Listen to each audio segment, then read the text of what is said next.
Nikigambo ngo abashija binjo muri mitoma bahindukire bantabo yago bayewa makagabo.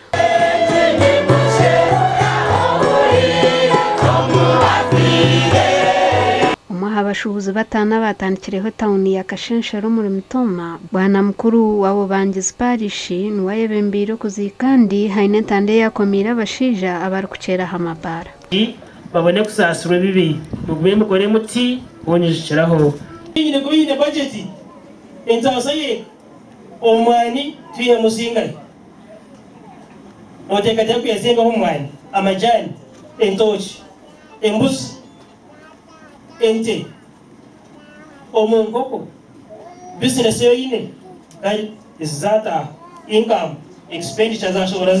school fees omwaka gwana tushoza zingaye miliyoni 5 ataka senta gukore bakatungire ukakwese ibintu bibiri cyo kubanza ukatware umukushomesa abana so nsima matiya abana bibona abo yasigo munsi yasigo muntu atashomiri yo nasiga bashomire nibekozesa abana ryo muzasako na nahandi then akanda kasente ni woriyeho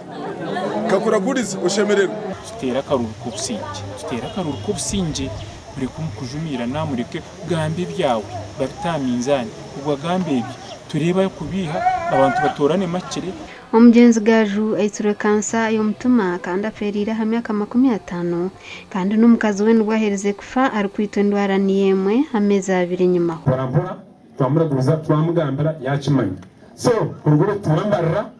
turaguza kansa kuyagira mbazi ya kansa in side effects is negative tikigira ngo tineshona nyoko